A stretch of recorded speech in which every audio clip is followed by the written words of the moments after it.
Anda kembali menyaksikan Evening Up. Kali ini Safina Nasyar yang akan menemani Anda dalam segmen khusus Sustainable Future.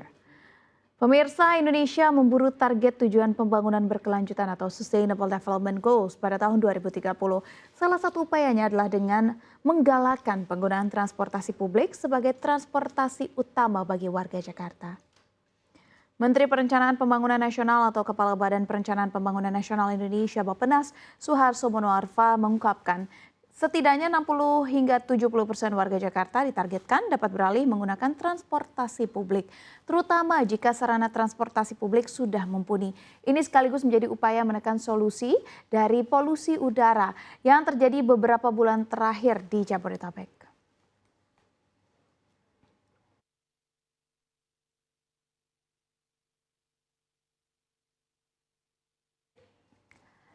Kita akan membahas polusi Jakarta ngebul transportasi hijau ngegas. Dalam dialog Sustainable Future kali ini, saya sudah hadirkan Welfizon Yuza, Direktur Utama PT Transportasi Jakarta atau Transjakarta. Selamat sore Pak Welfizon, apa kabar ya Pak? Selamat sore, alhamdulillah baik Mbak Safina. Terima kasih Pak sudah hadir di CNBC Indonesia.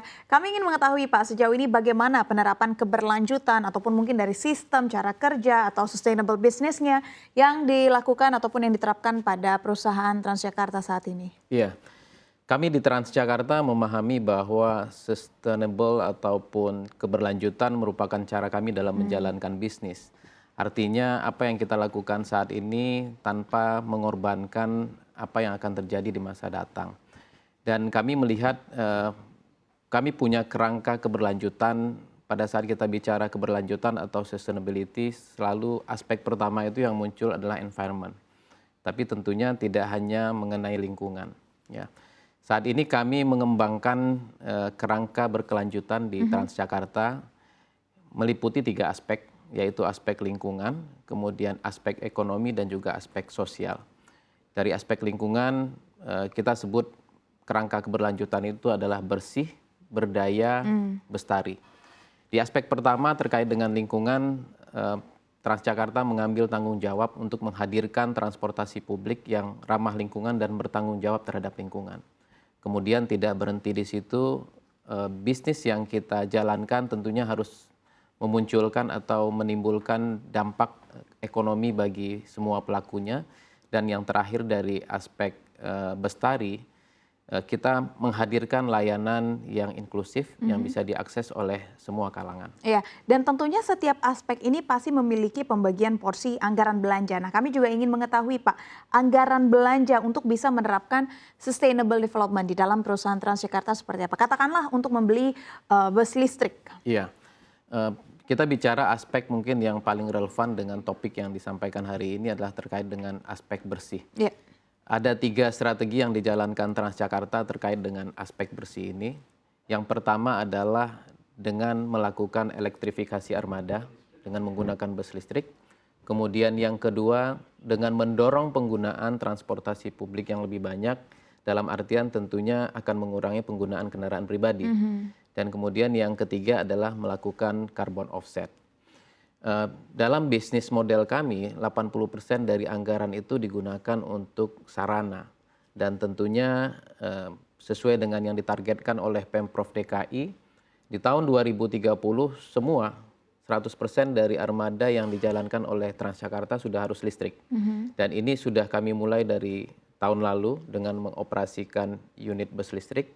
Dan hari ini kita mengoperasikan 52 unit bus listrik. Dan sampai akhir tahun akan bertambah menjadi 100 unit.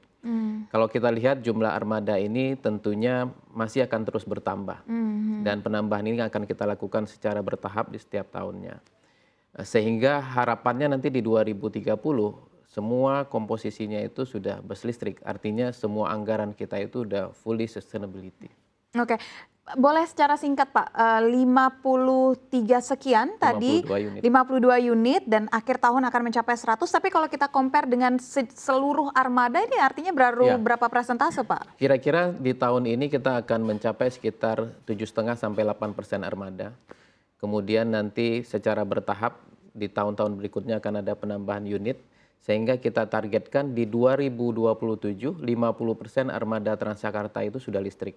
dan di 2030 100%-nya sudah menggunakan listrik. Oke, 2027 sudah 50% armada dari Transjakarta menggunakan bus listrik ya Betul. Pak ya. Tadi Bapak menyampaikan sejumlah target yang ingin dicapai yang cukup optimis di tahun 2027 dan juga di tahun-tahun berikutnya. Dan bagaimana ini terkait dengan pembiayaan dari investor? Apakah target-target ini menarik minat yang begitu tinggi atau justru mungkin menurut para investor justru tidak realistis? Ya, kalau kita lihat tren yang saat ini terjadi di mana semuanya bergerak kepada green economy Ya, dan tentunya apa yang dilakukan oleh Transjakarta ini juga melibatkan banyak pemain lain ya, terutama juga dari investor ataupun lembaga keuangan. Dan kalau kita lihat pemerintah pun juga banyak memberikan insentif ya untuk green economy ataupun green financing. Dan kami saat ini banyak dibantu oleh beberapa lembaga swadaya masyarakat ataupun lembaga pemerintahan untuk bisa mendapatkan akses pembiayaan hijau yang tentunya akan lebih kompetitif dan juga bisa mendukung tujuan-tujuan kita dalam menciptakan transportasi publik yang lebih ramah lingkungan. iya. Tapi kita ketahui juga Pak bahwa belakangan ini sedang ada evaluasi dari subsidi. Apakah ini mempengaruhi juga Pak dari pembiayaan diberikan oleh pemerintah? Iya, pemerintah Pemprov DKI Jakarta memberikan subsidi layanan angkutan umum buat Transjakarta dan subsidi yang diberikan ini kami optimalkan dan cukup untuk memastikan bahwa Transjakarta bisa memberikan layanan yang terbaik buat masyarakat, termasuk juga target-target kita untuk mencapai penambahan bus listrik untuk tahun-tahun berikutnya. Oke Pak, terakhir untuk menutup diskusi kita Pak, bagaimana optimisme Anda mewakili Transjakarta terhadap target penerapan zero emission Pak? Ya, tentunya kita semua sangat optimis bahwa di DKI Jakarta sesuai dengan ditargetkan 2050 akan mencapai net zero emission dan Transjakarta menjadi salah satu pemain utamanya tentunya dan kami percaya bahwa program kita untuk mencapai net zero emission ini menjadi tanggung jawab bersama. Dan untuk itu kami di Transjakarta juga membangun ekosistem Transjakarta yang melibatkan semua mitra, semua operator dan semua APM untuk bisa bersama-sama mencapai target yang sudah ditetapkan. Dan tidak hanya berhenti di situ, kami juga melibatkan stakeholder terbesar yang ada di Transjakarta saat ini yaitu pelanggan. Pelanggan kami sehari itu saat ini sudah hampir mencapai 1,1 juta dan semua ini kita libatkan dalam sebuah program besar yang kita sebut dengan Bersih Berdaya Bestari. Dan saat ini kami juga mendorong semua pelanggan Transjakarta dan masyarakat pada umumnya bisa berpartisipasi dalam bentuk program penanaman mangrove dengan cara memindai ataupun scan QR yang ada di halte ataupun di sosial media Transjakarta.